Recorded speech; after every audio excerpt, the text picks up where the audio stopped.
Hey folks, welcome back to the channel. I'm Tim and today we're going to be taking a look at cladding. I know it's a bit of a time warp because this should have been done 6 months ago.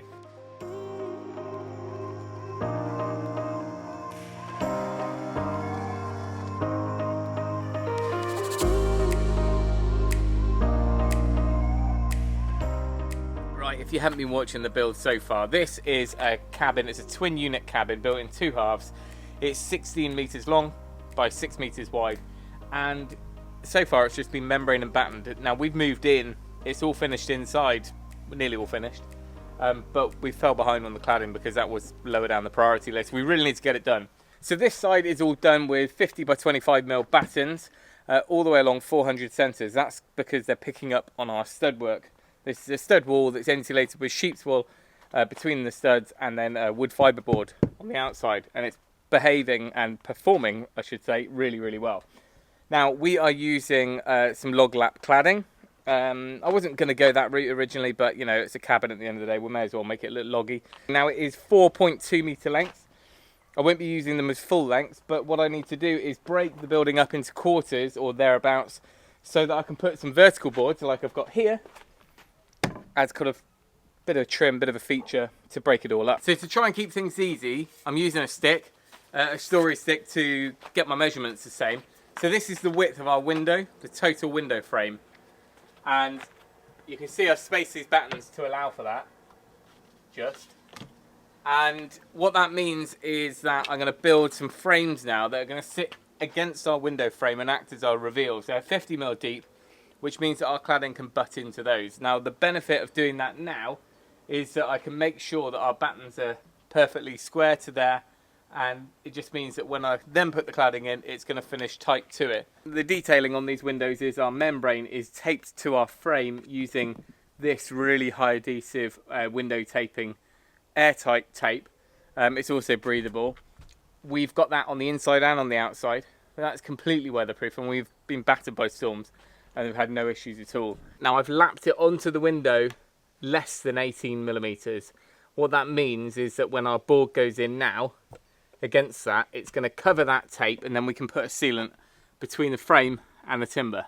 So what I did yesterday is I took a load of the boards that I've got up in the barn. These are larch, I think, larch or cedar, and I've ripped them down to the 50mm. So they're still a bit rough sawn, but that's fine. I'm just going to go with it. I'm not going to start planing everything.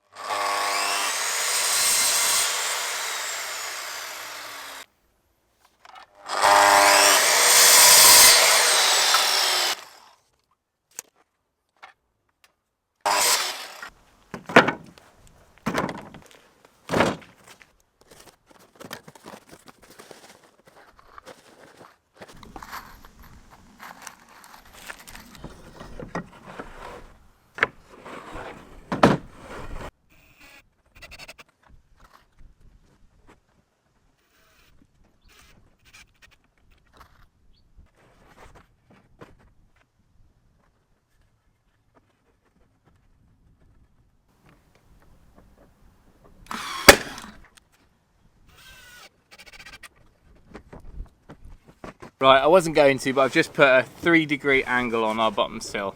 It's pretty sheltered anyway, but just in case, that means any water coming down the front of the window will hit that and it will shed off. And I'll just run a little block plane over the front edge here.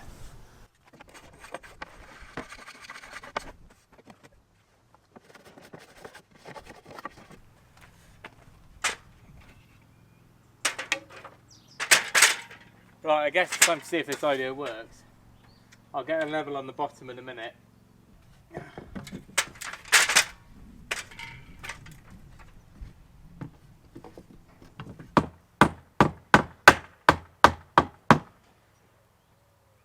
Right, it's not bad. It's only thing I've forgotten about is that this aluminium drip edge here at the bottom of the fixed sill needs a bit of a gap under it. So I can then seal this to the frame and the water can shed away. And I can't really drop it down anymore because then we'll be coming lower than the top frame. We're already covering quite a bit of the frame there. So really, I need to make these a fraction taller, but I think the idea is good. So the cladding is going to come in, finish up against that, which leaves about a 3mm trim.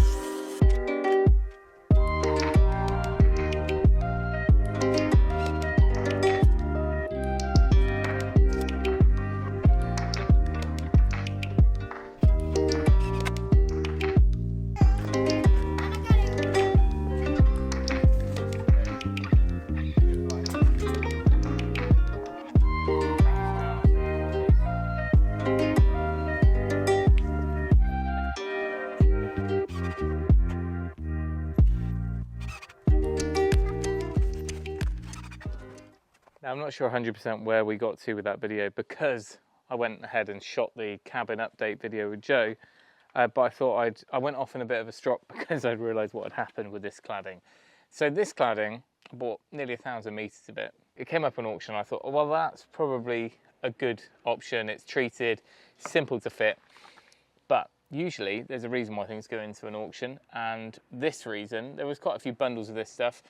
Obviously it's treated, it's the right profile and everything, but the tongue and the groove have been set up wrong when they were milled, so they don't fit. I think the top layer, I kind of previewed them by pushing them together, and I think that they were fine. The rest of them, the other 1,000 metres or whatever, were not. If I pound it on, it would sit tight, but too tight, and things would start splitting. Therefore, what I'm going to need to do is machine down all of the boards. The obvious idea was to run them through the table saw and widen the groove, but as you can see, there's only about 2mm on one side before it goes into the log lap profile, and there's not a huge amount this side. And as soon as you get too thin, then it tends to want to split. So the only other option is to change the tongue. Normally when you've got tongue and groove, the back of the tongue, the shoulder here, is slightly deeper than the front. That just gives a bit of like a wiggle room, bit of expansion on the back. And that's all the tongue and groove that we've used in the cabin had. So what I'm thinking is if I set a bit in the router table to take a slither off the back of the tongue and a little bit deeper this way, basically take out an L section, it might just work. All right, so I dug out the old router table, my homebrew router table, which hopefully hasn't twisted it. I haven't used it in 18 months. So because we're making just a straight cut, the only bit I had, which I think will work, is this great big chunky one I use for flattening a slab.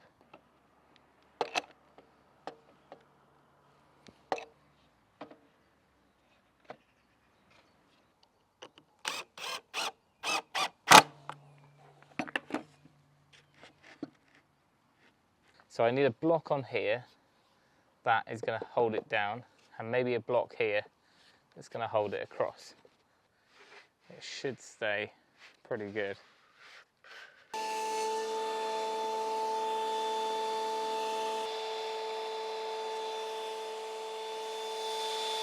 We've now got a small 2mm gap on the back there, which I always see on the tongue and groove boards, so I'm hoping that's a good thing to do.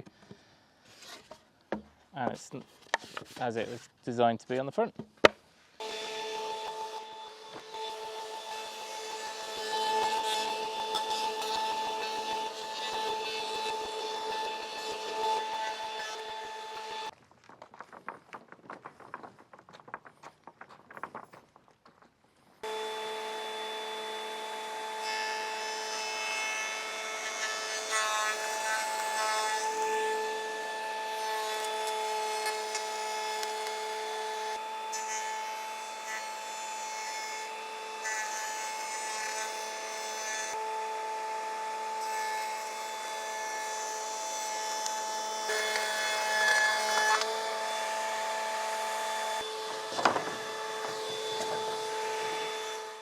I don't want to hear it if people are going to moan about the state of it. It just is what it is. I'm just jumping from job to job.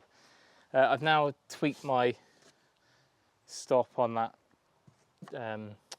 board, so hopefully these are going to be a bit more accurate now.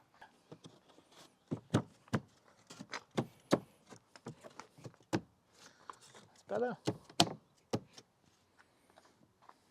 This is the truth behind the scenes.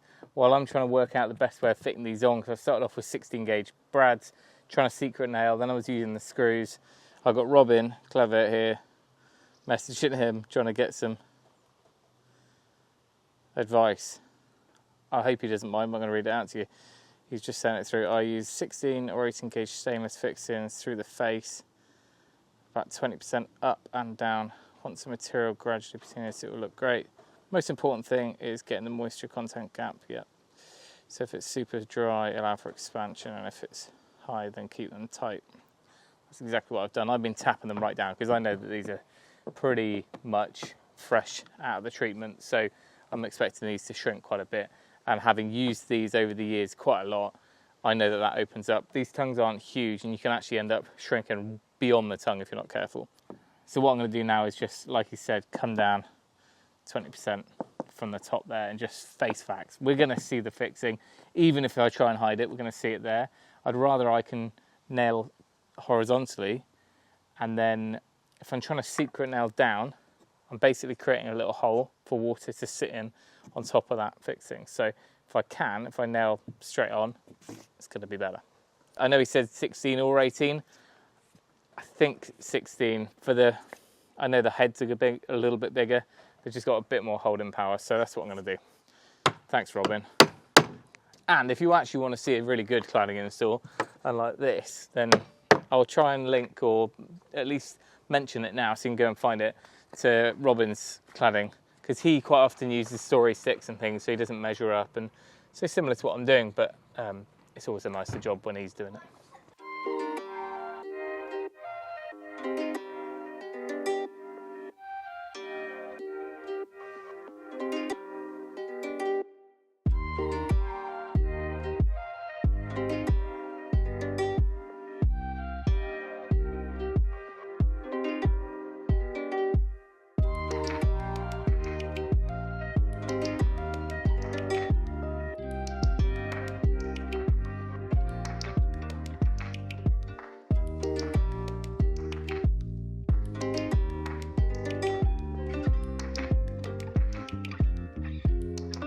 Right, up here, finished almost at the bottom sill there. I will probably put a little trim piece in there. I've carried on up to the top of the window, but it's not as easy off ladders, so I'm going to get the tower round in a minute, but I thought I'd start over here. So this side, nice long runs, pretty much full boards, and remember I'm still having to reduce the tongue down on the rouse table, so I'm doing about 10 boards at a time in a batch and then cutting them.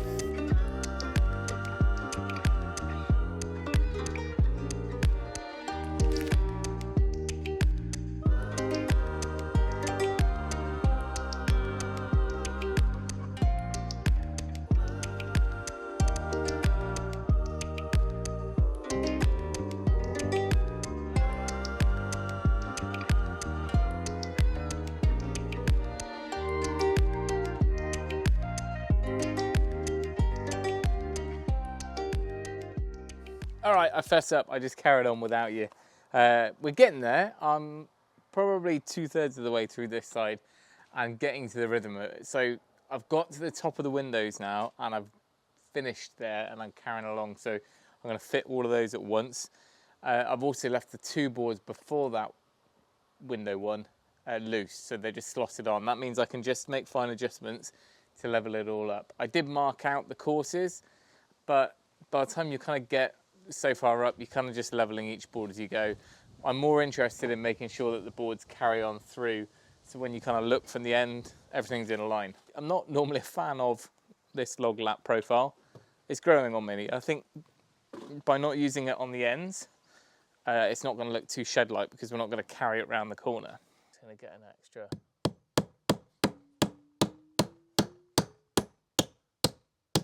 I've overshot the battens long below our walls, just to cover a bit more of the chassis and the floor timbers.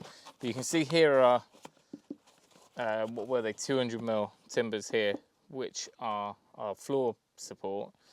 And then at the bottom of the wood fibre board, because we've externally insulated, these battens sandwich that to our frame, which is fine, but it obviously puts a bit more, by the time we got the weight of the cladding, those fixings are quite long. So what I did is at the bottom of the 40mm wood fibre board, I've put a piece of CLS, so that's 38mm, which is close enough. And what it means is then these bottom fixings in most situations are into that as well, which is then nailed into our floor framework. So it just means that the weight of the wall is not just on those fixings, but in actual fact, these battens, you only need 3 or 4 fixings up that stud. There's so much friction against this, it's clamped in nice and tight. So I might just nail a few extras in there anyway, and then we'll work down in a few days' time. And let's get on with this bit anyway.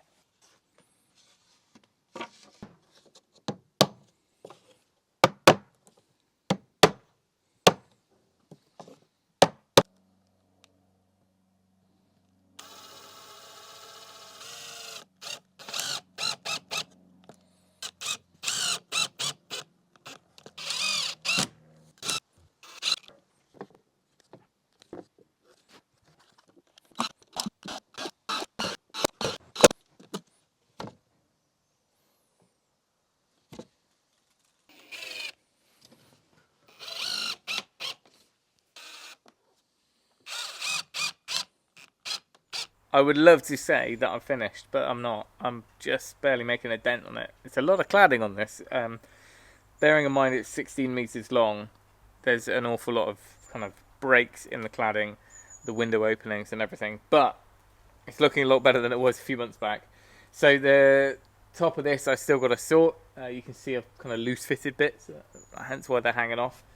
There's going to be another video in this, so hopefully if you've got any feedback, hopefully I can make any amendments and changes to how I'm approaching this and get the other side sorted. Of course, there's a lot more work around the other side because of all the pipes that I've had to go ahead and get done where things are kind of coming in and out of the building. But it should be at a point now where we can get all that battening clad.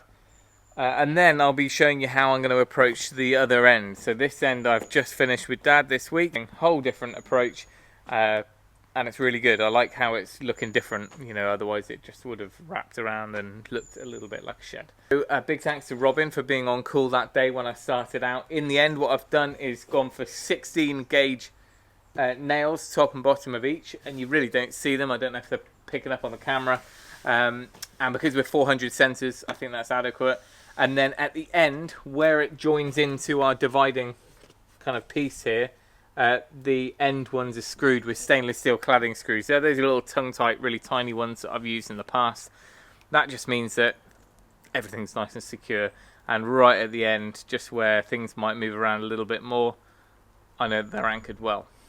And just to give the illusion that we're somewhere near complete here, James was here this morning and he's managed to get the lights wired in. So don't know if you can make out either side of the door. We've got a bit of lighting that's going to make things a little bit safer coming in and out, especially heading into winter. Dare I say it, coming into winter, being able to see steps and things like that, it's always helpful. But until next time, when the cladding will recommence very soon after the weekend, we'll leave it there. Thanks for watching. Remember, if you can, do it yourself, and we'll see you next time.